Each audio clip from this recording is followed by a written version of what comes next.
Good morning. Vivian from Karmic Wellbeing in the Highlands of Scotland here. So just an update video. For those of you that have been following my journey, you'll already know that I got pregnant at 43 and I now have a 17-month-old daughter. So I am now 45 and 24 weeks pregnant with my second child. So yes, we're delighted. I'm sorry I haven't been able to make as much videos this time round. Obviously hands full with my youngest, and with COVID restrictions being lifted a bit, I'm kind of back to work as well. So just fitting this one in this morning for my client.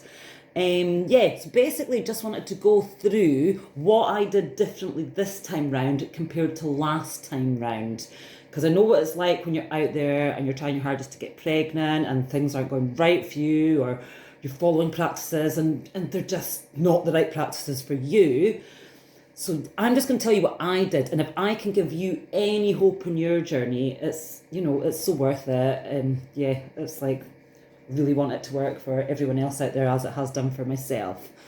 So for my first tip that I would say that I kept is the diet and healthy eating. I'm not a big junk food eater anyway, and I'm maybe not the most healthy, like I'm not that end of the scale either. I'm kind of somewhere in the middle, because you want some quality of life, but you just got to cut down on things like your fizzy juices, sugary items, uptake your fruit, eat leafy greens. So I've done an entire video before on diet, and I would recommend, if you want to know more about the diet side of things, to watch that. But I would go through your diet and just scale it down, scale it back, and just try and eat healthy. Cut out the junk, basically. That's what worked for me. Cut out the junk, the sugar, lower your salt intake, and eat healthy things, nourishing foods like bone broth and I was on the kefir quite a lot, so I've got a video on that as well. But I didn't actually take so much kefir in my first pregnancy, and I've stopped taking it going into my third trimester as well. I'll have it in yogurts and the like, but I'm not making the homemade one during the pregnancy now, because there's not enough studies on that. So yeah, streamline your diet, and if you want to know more about that, I've got an entire video on diet. My second tip, which I would give a big star to, is the Dhea tablets. So I was taking them. So I've seen some fertility doctors were recommending them, and recommending that you take, the 25 milligrams 3 times a day. And I really felt like, if you followed my story, you'll know, like, I'd had a few fails, and it's an IVF baby, and a few fails, and yeah, it was hard, and I really felt like I'd been told, to go for donor eggs, and I just broke down. It was really hard on me. So, I thought, I've got nothing to lose. I'm going to try this. I got advised not to try it when I asked, for some guidance or help on it from both the doctors and the clinic. They didn't advise me to do it. So I took it upon myself after the research I'd done to do this, and just gauged myself and the side effects. So again, I've done an entire video on that and my next tip, which I'll get to in a second. So I would recommend watching that. But basically, it's 25 milligrams 3 times a day. I started small. I started at 25 milligrams for a few days, and then I went up to the 50, one in the morning, one in the evening.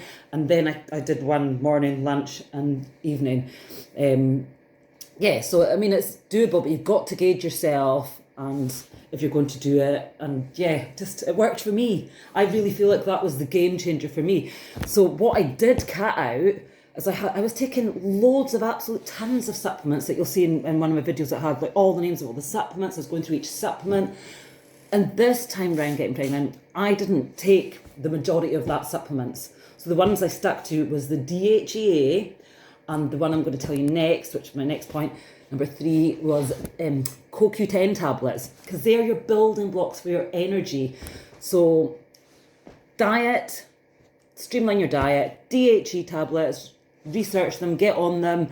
25 milligrams 3 times a day. It's imperative that you only take the 25 milligrams 3 times a day, and don't get the big doses like you get 100 milligrams or 50 milligrams out there. Don't go for them. Go for the smaller doses, because you can get side effects from these kind of things. I would, watch the DHA video I've already done, and I go through them in more detail on that. And CoQ10 tablets, so they kind of go hand in hand with DHEAs, I was taking like at least 200 milligrams a day. I think I did go up to 300 at one point, but I tried to get the 200 themselves tablets, and I just stuck to one of them a day. But again, there's a video that covers both them. and the diet's on a separate video. So what I'll try and do when I get a bit of time later is I'll try and put the links for these other videos under here. But like I say, the things I cut out, mindset was the other one. Sorry, I didn't cut that out. Mindset is one of the most important things. So as well as your diet, your DHEA, CoQ10, mindset. Mindset is the most important. You know, if your mindset is not in the right place, you're fighting an uphill battle, a struggle battle. You want it to flow, you want it to feel easy, you want life to be good. And, you know, having your mind in the right place definitely helped me, because, I mean, especially when you're getting knockbacks and fails and things aren't going right for you, you need to regroup. And it's easier said than done, I know. It is hard, but it's doable. You just got that bit of resilience in you. Just bring it out and just get your mindset to the right place through meditations. Meditations, and just chill out. Just don't let the stress get to you. Cut it out, strip everything right back to the basics, and just, you know, get your mindset in a good place and rest, and just, I can't stress that enough.